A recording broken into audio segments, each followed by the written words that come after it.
صلى الله على محمد صلى الله عليه وسلم صلى الله على محمد صلى الله عليه وسلم. Assalamu alaikum. So inshallah we're going to continue the subject of Shamail. So we're on chapter 9. So if you want to put the date down, the title is The Messenger of Allah Sallallahu Alaihi Wasallam Ring and How He Wore It. So the first of this is from Anas ibn Malik, who said the Prophet Sallallahu Alaihi Wasallam ring was made of silver and his center stone was Abyssinian. The next of this is from Ibn Umar, relates that the Prophet Sallallahu Alaihi Wasallam kept a ring made of silver with which he used to seal yet not wear. And the next one is from Anas ibn Malik said the Prophet's ring was made of silver, his center fast was part of it silver as well. And the next, he also said, Anas ibn Malik, that when the Messenger of Allah wanted to write letters to the non-Arabs, he was told the non-Arabs do not accept a letter unless it has a seal.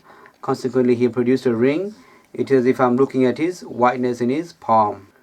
So during the time of the Prophet when he wanted to send out letters to officials in other parts of the world, in the Persians or in Roman or Abyssinian, he would instruct one of the Sahabas to write the letter, and then he was going to send the letters out, inviting them to the Islam and various other things.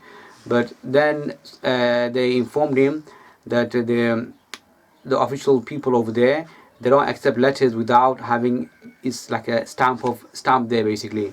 So in those days, the official letters, right, when it was sent out, one of the way it was to show it was genuine and it was from a reliable source, or from so the way they would place stamp is they would get some wax, like a beeswax, and they would place it on the letter and seal it, and where the letter ends, then they would wrap it and they would put like a stamp with the ring or something like that. So that's why Prophet ﷺ, he had a ring made. It was made of silver, and it was said on the ring, I think, the letter Allah, Rasul, Muhammad. That became the official stamp of Prophet ﷺ. So whenever he would send any letters to any of the officials in other part of the world, he would have a stamp on that. The next hadith is from Anas ibn Malik, who said the signet of the Messenger of Allah ring had engraved Muhammad on one line, Messenger on a line, and Allah on a line. So this here explaining a bit more in details. Anas also relates that when the Prophet wrote letters to Khusru, Caesar and Negus, he was told they do not accept letters unless they are sealed. Thereafter the Messenger of Allah produced a ring of silver and engraved on it, Muhammad is the Messenger of Allah. So Khusru's here is talking about the people of Persia empire, which reigned for thousands of years in modern day Iran, and the Caesars are the Roman Empire that was extended from Istanbul to all the way to Syria at that time. And Negus is the title for the Abyssinian rulers in Africa, in northeast Africa. Anas also narrates that whenever the Prophet would intend to enter the toilet, he would take off his ring. Abdullah ibn Umar said the Messenger of Allah kept a ring made of silver. It used to be in his hand, and then it was in Abu Bakr's hand, then it was in Umar's hand, and then it was in Uthman's hand until it fell into a well of Aris. It had engraved on it, Muhammad is the Messenger of Allah sallallahu alaihi wasallam. And from Ali ibn Abi Talib relates that the Prophet would wear his ring on his right hand. Ibn Umar relates that the Prophet ﷺ kept a ring made of silver and turned his center stone towards his palm. He engraved on it, Muhammad is the Messenger of Allah, and he prohibited anyone else's name to be engraved over it. And it's the same one that fell from Mu'aykib into the well of Aris. So Aris, okay, so there's a couple of things here. One is if you got something with like a name, like Allah's name or dua or something like that, like on a ring or necklace or any clothing, then it is bad adab. You shouldn't enter toilet with those things, and you should take them off. The other thing is the ring itself.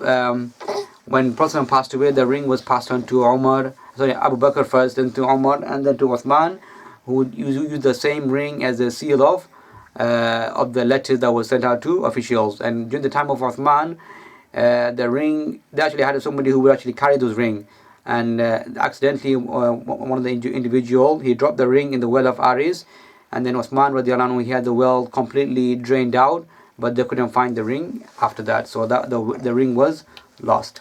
The other thing is, it also describes the Prophet. It was mentioned that he wouldn't wear a ring normally, like all the time. He used to have one every now and then, maybe to when he had to write letter to put stamp on. But even if he did wear it, it was mentioned that in this narration, he mentioned that he would wear it, and he would wear it in his on his right hand, and the signet, the main part, it wasn't facing outward, it was facing inward. Okay, so this way. Okay, so for the man, the sunnah, if you are wearing a ring, then the display part of the ring should be facing this way, not that way. That's more for the ladies.